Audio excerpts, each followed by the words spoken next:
Então, dentro da estrutura, o sistema operacional é a porção de software que roda em modo kernel, né? Ou em modo supervisor, protegendo o hardware da ação direta do usuário. Então, o que vem a ser em modo kernel?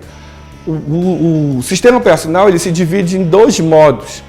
Um, que é o modo kernel, e o outro é o modo usuário, que é o que o próprio slide que diz, olha, os demais programas que são do usuário funcionam em modo usuário e fazem as chamadas ao kernel para terem acesso aos dispositivos. Então, se eu, como usuário, quero acessar alguma informações ou algum programa, que esse programa, tanto de sistema ou do usuário, ele precisa acionar algo que está diretamente ligado ao hardware, ele faz uma chamada ao kernel e esse kernel, que é o núcleo, tá? Não podemos esquecer, o kernel é o núcleo do sistema operacional.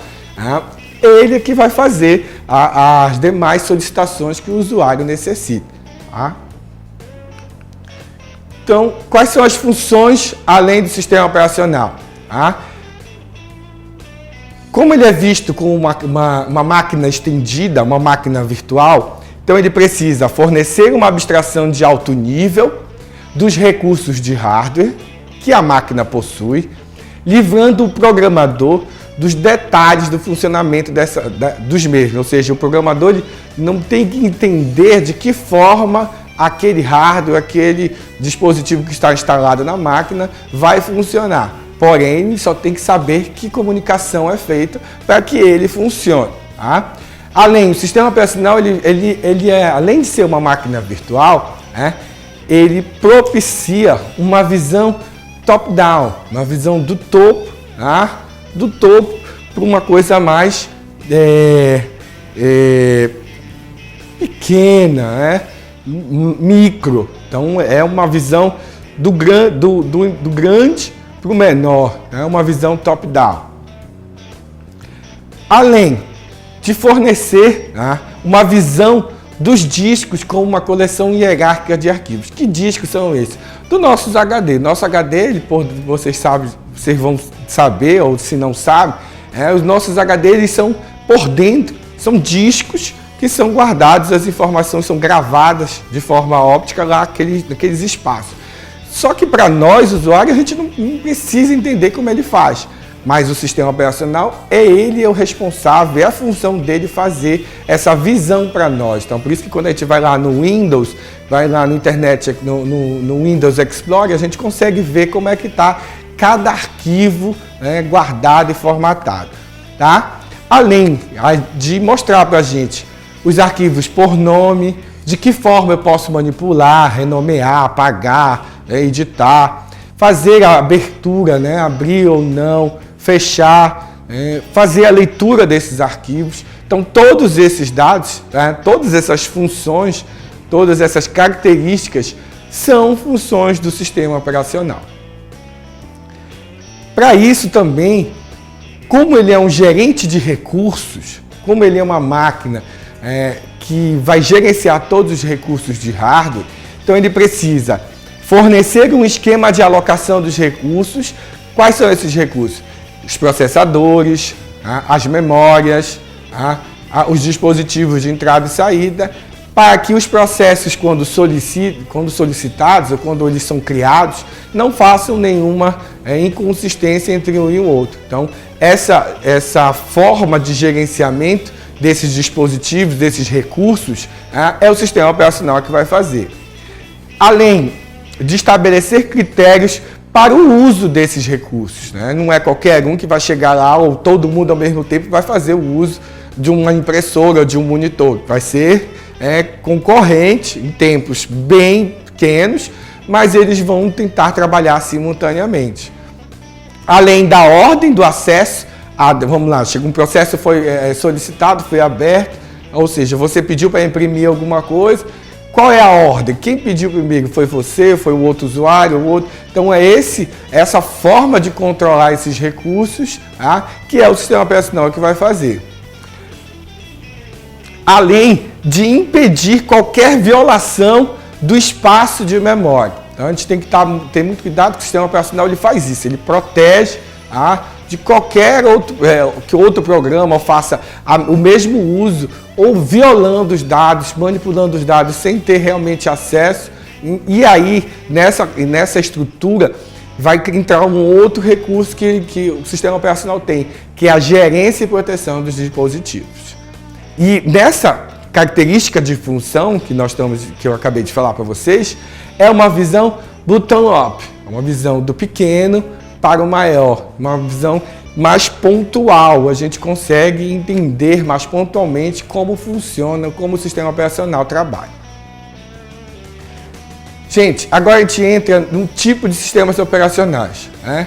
Como eu disse lá no início, né? O sistema operacional não apareceu de um dia para o outro. Ele houve uma evolução desse sistema. E essa evolução, vou contar um pouquinho agora. Os tipos e a evolução são intimamente ligados com a evolução do hardware, né? E das aplicações por ele suportadas. Então, sabemos que hoje em dia, cada vez mais, estão inventando novos hardwares e novas estruturas de hardware para que a gente possa ter na máquina, no nosso celular, no nosso tablet, e isso necessita de um sistema operacional cada vez melhor. Por isso que sempre tem novas versões do Windows, nova versão do Android para o nosso celular. Né? Por quê? Porque a cada momento, a cada minuto, está se criando um novo dispositivo de hardware. E ele precisa ser suportado, ele precisa ser gerenciado para que nós, como usuário, possa ficar feliz de ter aquela máquina com aquele sistema. Tá? E a evolução dos sistemas operacionais para desktop, computador pessoal, se deu com o software, ou seja, com a popularização do software em termos de conceitos e técnicas, que antes a gente só conhecia para computadores de grande porte. E lá vocês podem verificar, tem um filme chamado Piratas do Vale do Silício.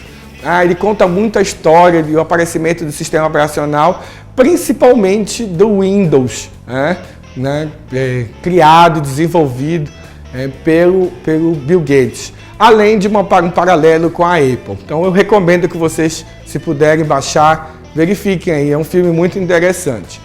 E aí é que nesse filme a gente consegue ver como realmente o sistema operacional se popularizou.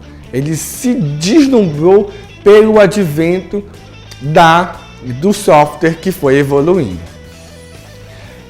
Então, qual é a classificação dos sistemas operacionais? Quais são os tipos de sistemas operacionais?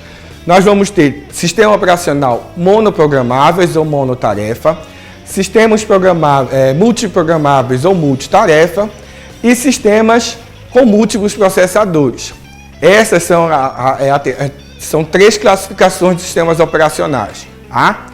Esse é logo o início, quando começamos a entender o que era computador, o que vinha a ser uma máquina computadorizada. Então, ele era um sistema monoprogramável. Hoje, os sistemas que nós temos são os multiprogramáveis ou multitarefas. E nós temos hoje também sistemas com múltiplos processadores. O que vem a ser o sistema monotarefa ou monoprogramáveis?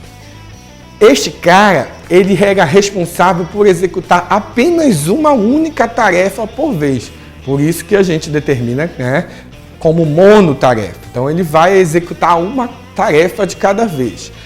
Se qualquer outro programa quisesse chegar ou precisasse ser executado, ele deveria aguardar o término do programa que já estava sendo executado. Então, ou seja, se fosse numa analogia de fila, era por vez sendo atendido. Não importa, tinha que esperar. Mesmo que o processo de trás não ia usar a mesma coisa, ele teria que esperar e aguardar a sua vez. Era uma por vez. Nesses sistemas eram tipicamente relacionados aos mainframes, os computadores de grande porte. Então aqui na figura vocês vão ver. Chega um programa, esse é o computador. O que tem disponível para ele? Tem a unidade central de processamento, a CPU, tem a memória e tem os dispositivos de entrada e saída. Mas se este cara entrou na vez dele, todos os recursos todos os componentes ficavam exclusivamente disponibilizados para ele. Diferente do que nós vamos ver agora, que é os sistemas multiprogramáveis ou multitarefa. Eram sistemas mais complexos, bem mais eficientes. Por quê? Porque eles executavam vários programas ao mesmo tempo e dividiam os mesmos recursos. O aumento da produtividade era muito fácil, era melhor, interessante para nós usuários, porque a gente não ficava obsoleto ao fazer uma coisa de cada vez. Podíamos fazer várias coisas ao mesmo tempo. E com esse sistema, o que ele veio? O que ele trouxe para nós?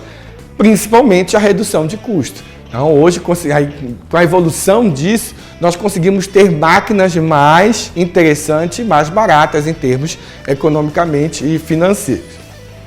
E agora, como é que ele fazia? Eu tenho os meus componentes, esses componentes, unidade central de processamento, dispositivo de entrada e saída, memória. Mas olha, eu tenho 4 tarefas, 4 programas solicitando os elementos. E aí, como é que faz?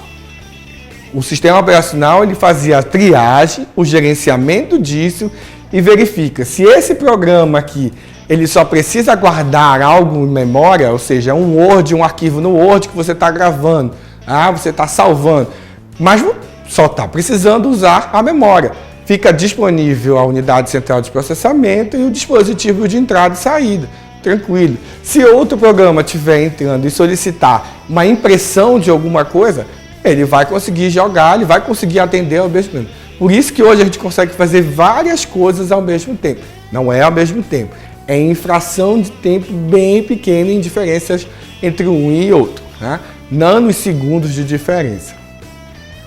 E aí ele consegue atender e ter uma performance melhor e a gente consegue ter um desenvolvimento melhor. Galera, aqui fica a parte de hoje, que a gente consiga dar continuidade nas próximas atividades. Porém, não esqueçam, nós paramos em tipos de classificação de sistemas operacionais e a próxima aula vai continuar deste ponto e eu preciso que vocês caminhem junto comigo, tá certo? Vamos continuar dentro de classificação de sistemas operacionais, tá bom? Valeu!